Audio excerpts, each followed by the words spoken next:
You've sent through some amazing questions asking how to use Excel to help you with your PSMT. So I'm just going to recap what we went through in today's lesson, some of those skills that we looked at the end of last term.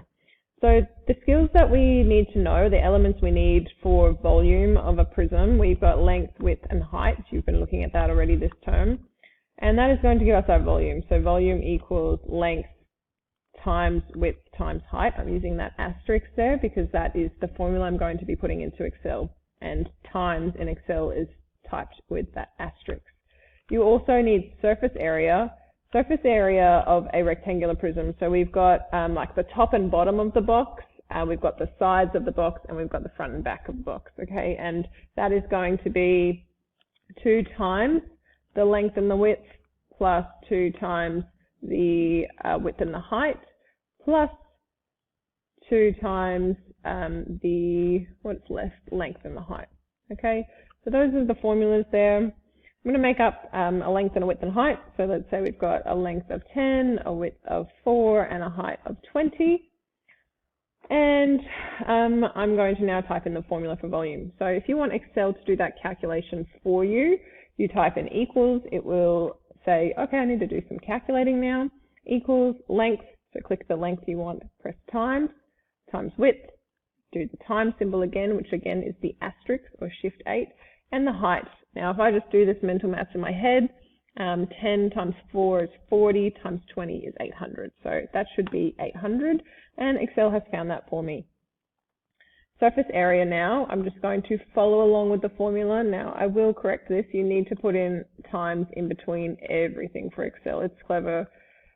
It might be able to do it actually and adjust because it's pretty clever, but I'm going to follow that formula there. So I need equals 2 times length times width plus 2 times width, click it again, times height plus 2 times length times height. Those formulas have come straight from your learning that you've already been doing in chapter 4, so we should be all over them, okay? So that might be the box that you started with, your original serial box, and you need to do some modification. Now, I'm going to select everything in this sheet and by pressing Control A or Command A if you're in a Mac, and I'm going to center. That's not needed, but it makes it prettier. And also this one's overflowing a little bit, which doesn't really look too good, so I'm going to double click that one so that I can see the full formula there. Some other things that you might want to do for your reader's sake is highlight or emphasize things that you think are important.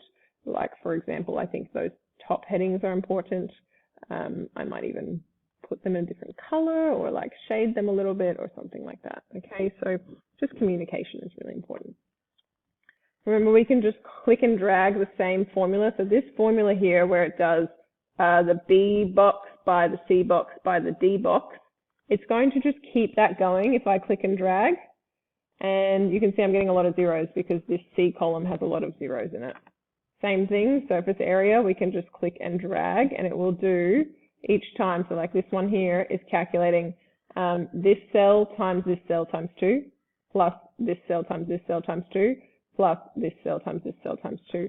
And you can see that those are coming up with actual numbers, and that's because of the measurements that are in there right now. So 4 times 20 is 80, times 2 is 160.